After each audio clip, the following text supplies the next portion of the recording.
And then, just as you said, we know that it's a part of marriage.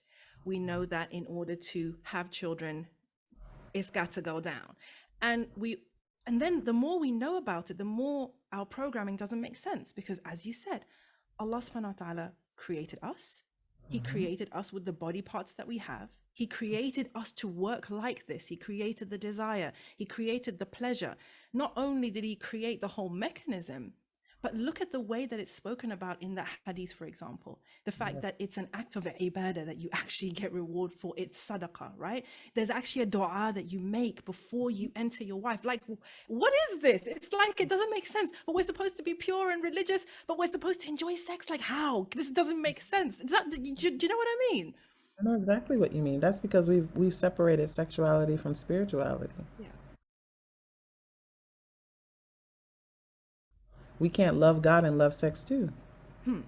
But God created sex. This is the thing. Right? This is the thing. It's a one scholar, he says it's the a piece of paradise, the only piece of paradise that you'll get on earth.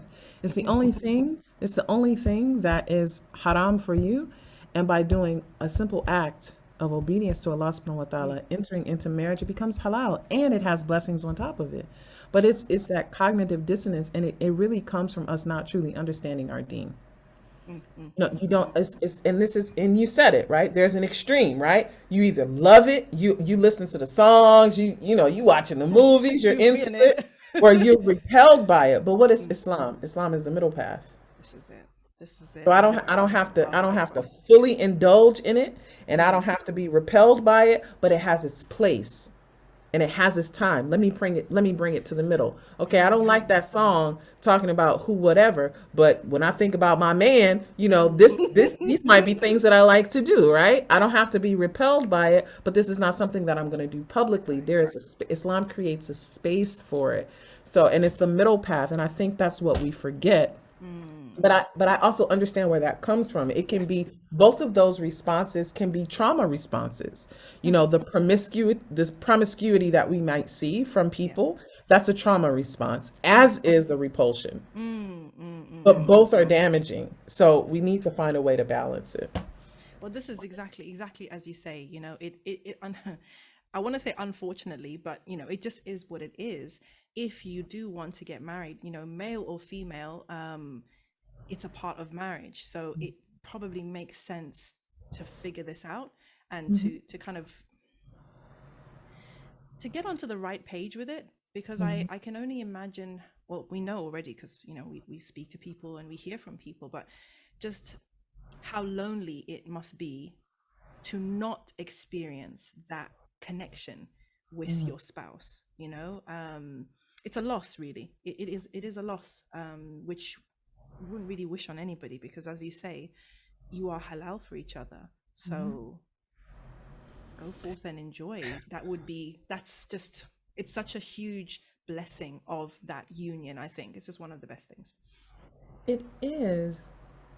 And it's so deep that I said on an Instagram live once, because we were talking about things to consider before marriage, and a sister said, well, there's a brother who wants to marry me. He's very good, he's very kind, he's very pious, but I'm not attracted to him.